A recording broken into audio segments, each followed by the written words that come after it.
Hello again. So we're doing problem solving following a 5-step plan to deal with word problems.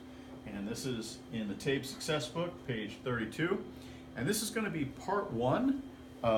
Make sure you watch part 2 before you go on to page 33. So we're going to help you with your first problem on 33, and we're going to walk through the 5-step process for dealing with word problems. So the first thing is read the problem. I know that sounds obvious, but you do want to do that. Last year, Mr. Day traveled a total of 457,975 miles for business. The year before that, it was 260,783 miles. How many more miles did Mr. Day travel last year than the year before last? So the first step that you want to take when you're looking at a word problem is you want to identify the question. What is it you're supposed to answer? Am I supposed to answer how much money, how much time, how many people? What am I doing here?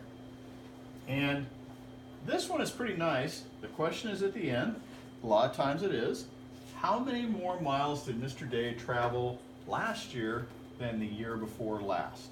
That's the question we got to answer. You can see there's a difference between the two numbers, and the question is, how much of a difference is there between those two numbers?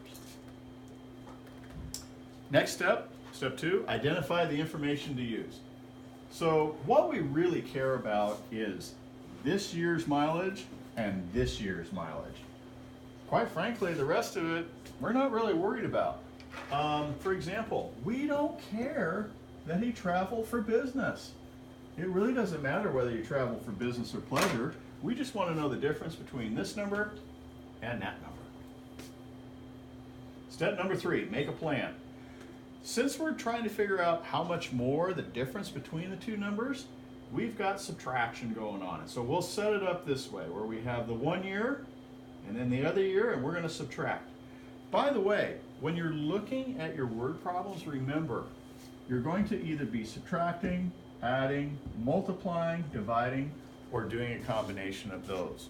All right, so in this case, it's a straight up subtraction problem, so let's set it up. Next, carry out your plan, aka just do it. Now, I've already done the math here, and you can see I did my subtraction, and I've come up to 197,192. Last step, check your results. Now with a subtraction problem, you can always check by taking your answer and adding it to the number that you subtracted. And when you do that, you should come back to the original number. And if we do the math, we do. So it's good. By the way, don't forget, a lot of times if you're using a calculator, it's easy to make a mistake of having a really odd number, like maybe you come up with 500. The difference has got to be more than 500. Double check. Or maybe you come up with this problem and you do it less 54 million. That doesn't make any sense. So don't punch out your common sense. Double check and make sure, yeah, that sounds reasonable. All right, so don't forget to watch video number 2 before you go on to page 33.